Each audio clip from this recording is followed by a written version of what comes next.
My name is Nasim Nasr, and this exhibition called Only for My Shadow at 4A Gallery. I'm exhibiting 2 video work in this exhibition. One is What to Do from 2012. I've made this video of 10 male hands, pair of hands that they're playing with worry beads, each one from different countries, and they all representing the worry beads in different ways. The other one, which is my latest video work, is called Undressed.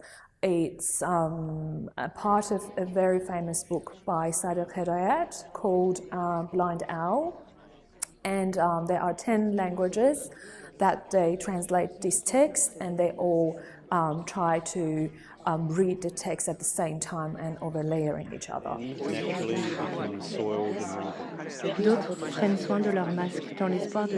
There is 4 photographs. They all, myself as a model in them, with the daf, a drum made of goat skin and wood. And I've made these works in 2011 and continue till 2013 because it's a series of 10, but we are exhibiting 4 of them here.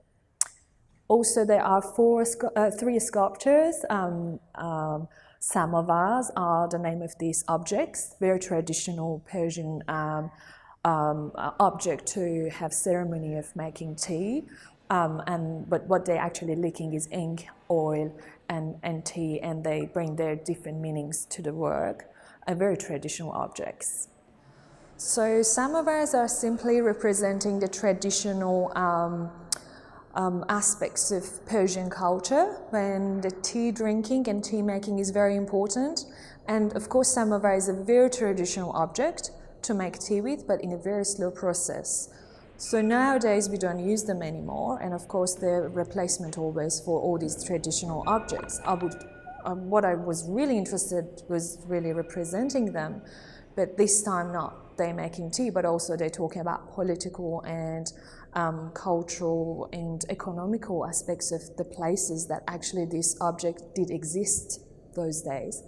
And of course, one of them is dripping ink, and because there's always contracts, there's always signing, and there's always political writers writing about the history of those places, that some of them get censored and can't even express, but some of them get to publish their books. So ink is very important.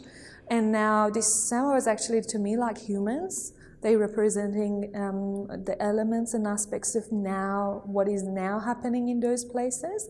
Oil is part of course, economy in Middle East, in Russia, in many of those countries around Middle East, of course. And the tea always is a cultural aspect, and you can't erase it. My name is Tintin Wulia. Title of the show is Untold Movements, and it's showing a new work commissioned by 4A with the support of Keir Foundation, Act 1, Neitherland, Whitherland, Hitherland.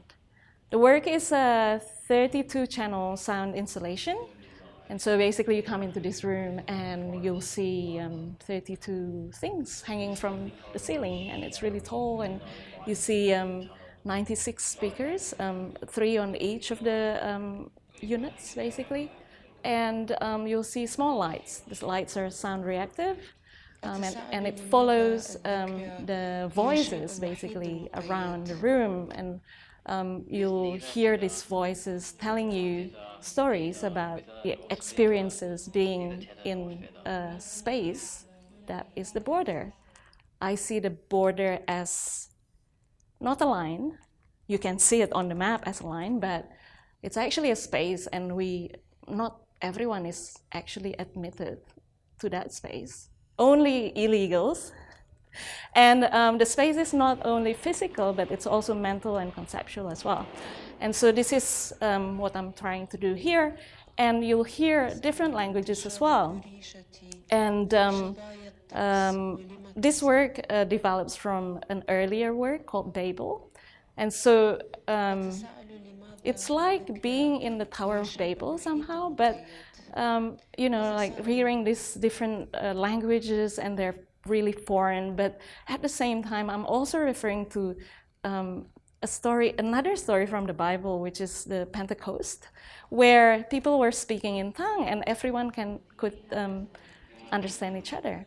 In a way, Act 1, Neitherland, Whitherland, Hitherland is similar to Babel in that they're multiple channel synchronized sound installation, and they're orchestrated narrations and poems coming from different directions, call and response patterns, basically.